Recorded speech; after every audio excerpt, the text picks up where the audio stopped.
UDF ക്യാമ്പിനെ സംബന്ധിച്ച് ഞങ്ങൾ പൂർണ്ണമായി ഒരു തെരഞ്ഞെടുപ്പ് ഗോതയിൽ സജീവമായി കഴിഞ്ഞു. ഞങ്ങളുടെ പ്രവർത്തനവുമായി ബഹുദൂരം മുന്നിലെത്തിയിരിക്കുകയാണ്. ഇത് ഞങ്ങളൊരു അഹങ്കാര സ്വരത്തിലല്ല, തികഞ്ഞ ആത്മവിശ്വാസത്തിൽ ഞങ്ങൾ എടുത്ത പ്രവർത്തനത്തിന്റെ ബൂത്ത് തലം തൊട്ട് പഞ്ചായത്ത് തലം, നിയോജക തലത്തിൽ ഞങ്ങൾ നടത്തിയ പ്രവർത്തനത്തിന്റെ ആത്മവിശ്വാസത്തിലാണ്. മറ്റു ഒരു ഫാക്ടറിയിലേക്കും ഒരു കാര്യത്തിലേക്കും ഞങ്ങളുടെ ശ്രദ്ധ പോകുന്നില്ല. ഞങ്ങളുടെ ശ്രദ്ധ എന്ന് പറയുന്നത് ഈ തെരഞ്ഞെടുപ്പിൽ പൂർണ്ണ വിജയം ഐക്യ ജനാധിപത്യ മുന്നണിക്ക് കരസ്ഥമാക്കുകയും അതുവഴി വരാൻ പോകുന്ന തദ്ദേശ സ്വയംഭരണ തെരഞ്ഞെടുപ്പും അതുപോലെ തന്നെ തൊട്ടടുത്ത നിയമസഭാ തെരഞ്ഞെടുപ്പിലും വലിയ ഊർജം പ്രവർത്തകർക്കും നേതാക്കൾക്കും നൽകുക എന്നുള്ളതാണ്. അപ്പൊ അതിനെ മാത്രം കോൺസെൻട്രേറ്റ് ചെയ്തുള്ള പ്രവർത്തനത്തിൽ കൺവെൻഷനുകളിലേക്കും താഴെ തട്ടിലുള്ള പ്രവർത്തനങ്ങളിലേക്കും അതുമായി ബന്ധപ്പെട്ട പ്രവർത്തനത്തിലേക്കും പോകുന്നു.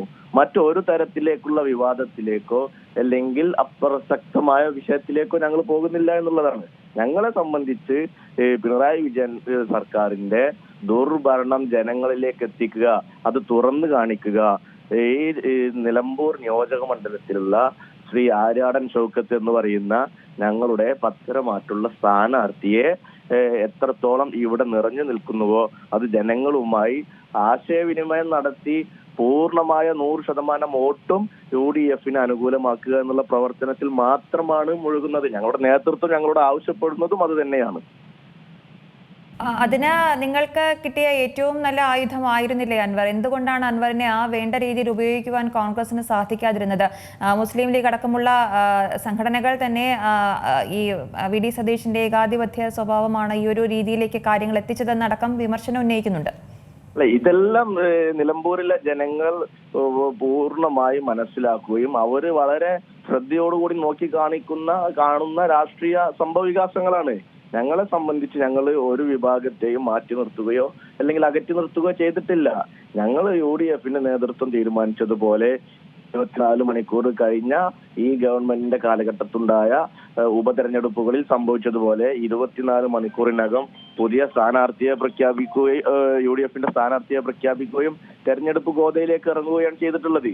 അപ്പൊ ജനങ്ങള് തീർച്ചയായിട്ടും മനസ്സിലാക്കും എങ്ങനെയാണ്, ഏത് രാഷ്ട്രീയ കാലാവസ്ഥയിലാണ് തെരഞ്ഞെടുപ്പ് നിലമ്പൂരിൽ ഒരു ഉപതെരഞ്ഞെടുപ്പ് വന്നത് എന്നും എന്താണ് അതിലേക്ക് വഴിവെച്ചത് എന്നും അൻവർ എന്ത് പറഞ്ഞിട്ടാണ് രാജിവെച്ചത് എന്നും വളരെ കൃത്യമായി നിലമ്പൂരിന്റെ മണ്ണിൽ ഇന്നും നിലനിൽക്കുകയാണ്.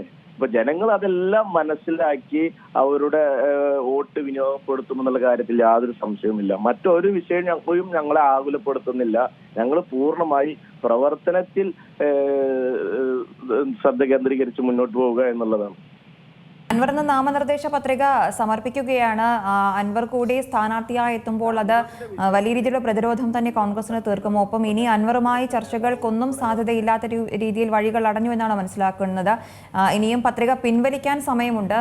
അങ്ങനെ എന്തെങ്കിലും തരത്തിലുള്ള ചർച്ചകൾ നടത്താനുള്ള സാധ്യത? ആ വിഷയത്തിൽ UDF കൺവീനറും UDF ചെയർമാനും ഉന്നത നേതാക്കന്മാരൊക്കെ നിരന്തരം അഭിപ്രായം കൃത്യമായി മീഡിയാസിനോടും ജനങ്ങളോടും പങ്കുവെച്ചതാണ്. ഇന്നും ഞാൻ മനസ്സിലാക്കുന്നത് രാവിലെ UDF കൺവീനർ മാധ്യമങ്ങളെ കണ്ടിട്ട് ആ വിഷയത്തിലൊക്കെ UDF ഇവിടുത്തെ നിലമ്പൂരിലെ UDF മുന്നണിയുടെ ഐക്യജനാധിപത്യ മുന്നണിയുടെ നിലപാട് കൃത്യമായി വ്യക്തമാക്കിയിട്ടുള്ളതാണ്. ഏറ്റവും പുതിയ വാർത്തകളും വിശേഷങ്ങളും വിരൽ തുമ്പിലറിയാൻ Zee മലയാളം ന്യൂസ് എല്ലാ ഡിജിറ്റൽ പ്ലാറ്റ്ഫോമുകളിലും ലഭ്യം.